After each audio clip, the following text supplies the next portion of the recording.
Welcome once again to Commanded by Danon. Today's video was brought to us by Patreon supporter Tiz. Huge thanks to Tiz and the rest of my Patreon supporters.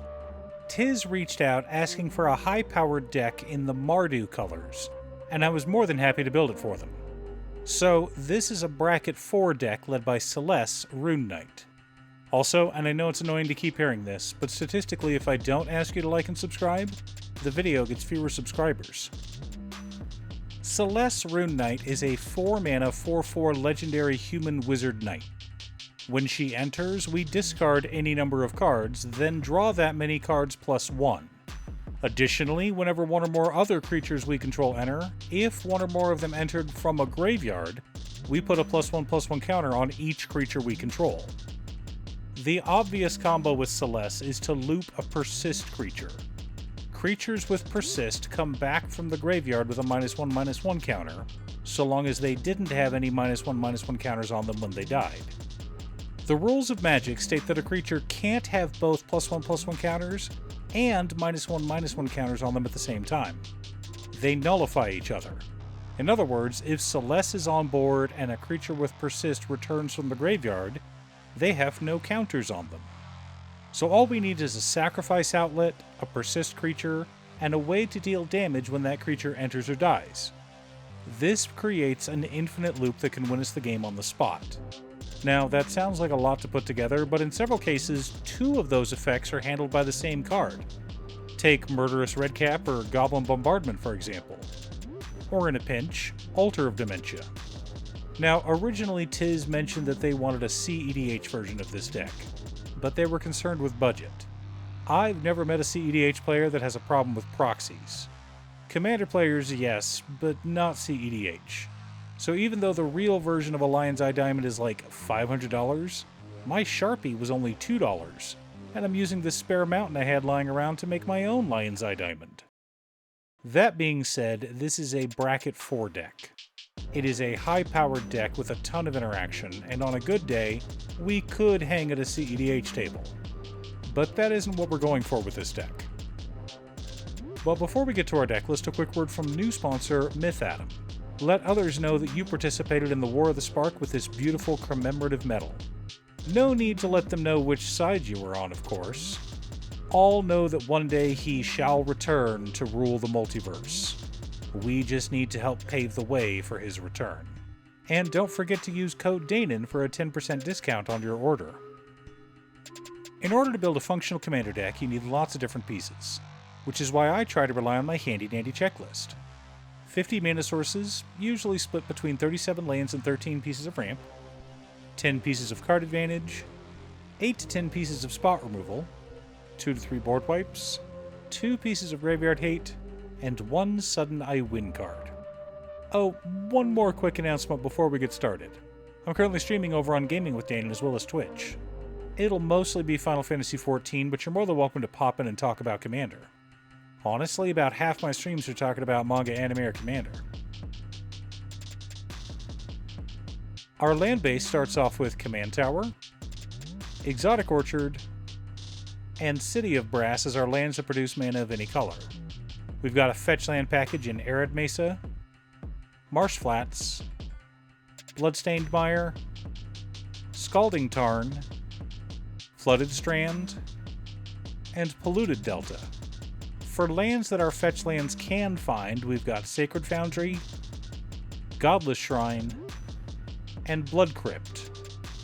For dual color lands, we've got Rugged Prairie, Tainted Field, Tainted Peak, Spectator Seating, Vault of Champions, Luxury Suite, Sundown Pass, Shattered Sanctum, Haunted Ridge, Clifftop Retreat, Isolated Chapel, Dragon Skull Summit, Battlefield Forge, Caves of Koilos, and Sulphurous Springs. Finally, we've got just 3 basics, one of each mountain, plains, and swamp. Yes, I know this could come back to bite us. Or will it? For mana ramp to start, we've got some rituals in Lotus Petal, Simian Spirit Guide, Culling the Weak, and Dark Ritual. For treasure generation, we've got Smothering Tithe, because of course we're running Smothering Tithe. We've also got Warren Soul Trader and Ashnod's Altar as thematic sack outlets. For mana rocks, we've got Soul Ring, Arcane Signet, Talisman of Conviction, Talisman of Hierarchy, Talisman of Indulgence, Boros Signet, Orzhov Signet, and Rakdos Signet. A good variety of paths to stay ahead of the curve. For card advantage, we've got Jeska's Will, Esper Sentinel, Ad Nauseam, and Dragon's Rage Channeler as ways to sift through the top of our deck. For tutors, we're running Demonic Tutor, Vampiric Tutor, Enlightened Tutor, and Imperial Recruiter. Finally, for reanimation effects, we're running Animate Dead, Persist, Savine's Reclamation, and Underworld Breach. Lots of ways to find answers and win conditions. For interaction and spot removal, we've got Swords to Plowshares, Path to Exile, Silence, Pyroblast, Red Elemental Blast, Deflecting Swat, Deadly Rollick, Generous Gift, Stroke of Midnight, Untimely Malfunction, Orum's Chant, Abrade, Imp's Mischief, Rakdos Charm, Flare of Duplication, Soul Partition, and Lightning Bolt. Lots of ways to get rid of annoying permanents. Our only board wipe is Toxic Deluge. Not as worried about boards full of creatures in bracket 4, but maybe your table is different. Let me know in the comments down below. Our Persist creatures consist of Lesser Masticore, Murderous Redcap, Putrid Goblin, and Obstinate Gargoyle. For some flicker effects, we've got Ephemerate and Cloud Shift. With these, we can flicker our commander to draw more cards or protect one of our combo pieces. We've also got Dualcaster Mage, Abdel Adrian Gorian's Ward, and Saw in Half for additional shenanigans. First Day of Class is here as a backup for our commander, enabling us to win without her if necessary. For sacrifice outlets, we've got Viscera Seer, Goblin Bombardment, Carrion Feeder, Blasting Station, and Altar of Dementia. For additional payoffs, we've got Zulaport Cutthroat and Blood Artist. Supporting our plan, we've also got Spiderpunk, Grand Abolisher, Dranith Magistrate, and Voice of Victory. Wanted lots of ways to ensure we could get our combo off without interference from our opponents. Now that we have our deck list, let's compare it to our checklist. 48 mana sources split between 33 lands and 15 pieces of ramp.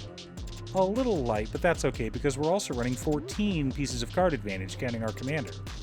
17 pieces of interaction, 1 board wipe, 1 piece of graveyard hate in Rakdos Charm, several sudden I win cards. Our deck contains numerous ways to combo off as well as the tutors to do so. On top of which, we also have ways to ensure our opponents can't do anything to stop us.